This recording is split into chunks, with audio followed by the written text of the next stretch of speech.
ওমরন fire আমাদের আব্বা। তুই এখনো বাচ্চা, তুই এখনো বাচ্চা,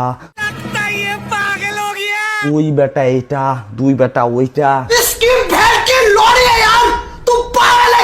সে হোটেলে ধরা খেয়ে সে বিয়ে করে ফেলছে অলরেডি। আর সেই বিয়ে পড়ানোর জন্য কাজী হিসাবে ছিল আমাদের টিকটকার অপু ভাই। কয়েক রোস্টার আমারে বলছে যে আমি নাকি ভিউর জন্য ওমরন ফায়ারকে নিয়ে কথা বল। রোস্টার ভাইরা আপনারা কিন্তু খুব ভুল কথা বলে ফেলেছেন, কারণ তার ভিউ পাওয়ার জন্য তার একটা দেশি গাভী আছে। টয়লেটে তার ফটো লাগানোর কারণ হলো একটাই, ওমরন ফায়ারকে যেন আমি প্রতি সেকেন্ডে সেকেন্ডে দেখতে পাই। ভাই তোর আসলে পাতলা পায়খানা হয়েছে, তুই আগে ডাক্তার দেখা।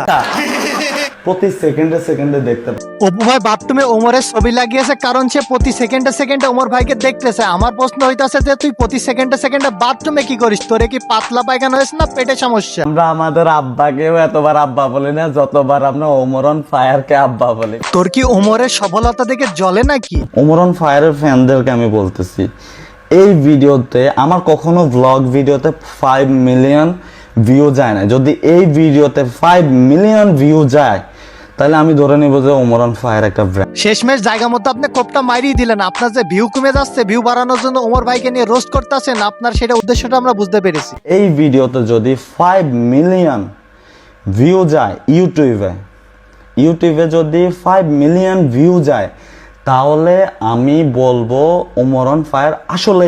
দেখেন ভাই, ওর উদ্দেশ্য হইতেছে ওমরের ফ্যান বেসকে একটা চ্যালেঞ্জ ছুড়ে দিয়ে ওর ভিডিওতে ভিউজ বাড়ানো, কারণ ওর গাভী ব্যবসা এখন ডাউনে যাচ্ছে। আজকের ভিডিওটি এই পর্যন্তই ছিল। যদি ভিডিওটি ভালো লেগে থাকে তাহলে ফেসবুক পেজটি ফলো করে দিবেন, আর কেউ যদি ভিডিওটি ইউটিউব থেকে দেখে থাকেন তাহলে ইউটিউব চ্যানেলটি সাবস্ক্রাইব করে দেবেন। ধন্যবাদ।